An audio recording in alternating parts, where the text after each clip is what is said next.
Just a quick background story for today's video. I asked my friend if I could review his new PS4 Pro for my YouTube channel, and for some reason he thought I asked him to review my YouTube channel on his new PS4 Pro. And if that doesn't make sense to you, I agree. Okay, today I'm going to be comparing the new PS4 Pro with the original PS4. And I'm going to be comparing how they perform in 1080p, not 4K. If you didn't know, Sony updated their new PS4 Pro, and for some reason that new firmware messed up its compatibility with certain 4K TVs. So my friend had a Vizio TV, and that was one of the TVs that it messed up connection with, so it wasn't able to run in 4K even though the TV was a 4K television. I think comparing them in 1080p is probably a better test anyway, since most people probably aren't going to go drop another extra $400 on top of the $400 they're paying for the PS4 Pro to get a new 4K TV. I mean, unless you already have a 4K TV, then I guess this video isn't for you. But if you have a 1080p screen and you're thinking about upgrading to a new PS4 Pro, I'm here to help. Now, if you're looking for tech specs for each console, I'm not going to be going over that in this video. I'm just going to go over the overall performance, what the end user would actually see and get. But if you're looking for tech specs, there's plenty of other videos for you, so go check those out. But if you're just looking for a comparison of the overall performance on a 1080p screen, this video is for you. Now, just a quick overview of the overall design of the new PS4 Pro. I mean, it's basically the same as the original PS4. It is probably like a few millimeters taller, a few millimeters wider, but overall, it's about the same size. It does have a new 3-pillar design instead of that 2-pillar design that the original PS4 had, and also loses that glossy finish that the original PS4 had, and just everything is now completely matte.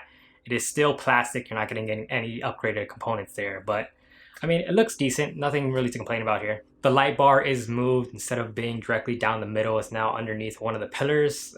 If you really care about that, I don't think many people are spending much time staring at their PS4s anyway. The controller has a slight redesign as well. It now has a light strip in the middle of the touchpad.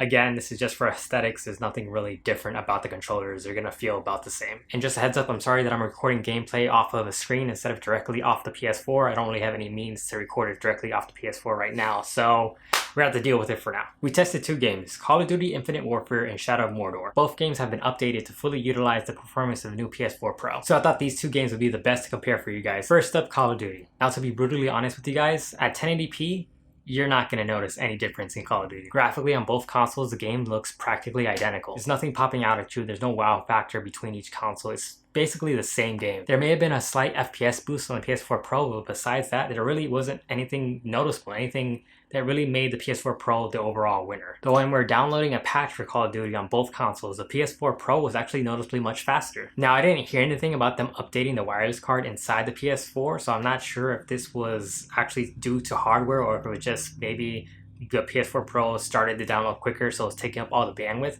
But in the end, it downloaded the patch much faster than the PS4 original. PS4 Pro also seemed to have a slight advantage when installing a game to the hard drive. Now, though we didn't get an exact measurement, we did notice the PS4 Pro installed the Call of Duty campaign onto its hard drive much faster than the original PS4. Same could be said about the Shadow of Mordor. The PS4 Pro seemed to load it slightly faster than the original PS4. Now, on the original PS4, Shadow of Mordor already looked great. There was nothing really to complain about graphics-wise. And then when we ran the game on the PS4 Pro, we thought we saw some extra detail, some extra graphic fidelity, but honestly, after reviewing the footage, it did look more or less the same. I mean, there's probably a little bit more detail and some distant objects and things like that, but overall, there wasn't really anything wow about it. I mean, again, there wasn't anything popping out to us. In the end, it was really more of us just kind of staring at the screen, trying to find differences. And honestly, there wasn't much we could report. I mean, the PS4 Pro version definitely did have a little bit extra detail, but it wasn't anything that you would notice right off the bat. I mean, you really did have to go digging for it. The PS4 Pro may have given you an extra few frames, may have loaded the game a bit faster, but it was nothing that would really wow you in the end. Nothing that would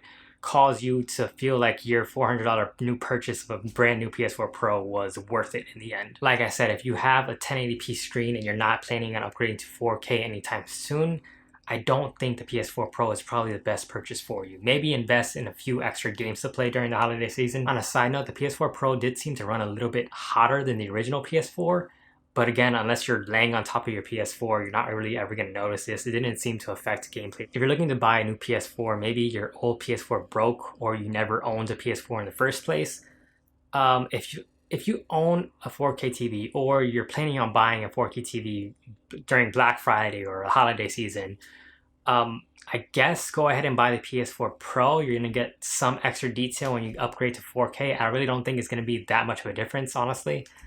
But if you're sticking with a 1080p screen, there's not going to be much for you there. Just save some money, buy a PS4 Slim, and I think you're going to be happier there. You can take that extra $100 and buy yourself a couple games, or maybe some accessories if you want. I don't know, it's really up to you. But honestly, at this point, I don't think the PS4 Pro is worth it if you do not have 4K television.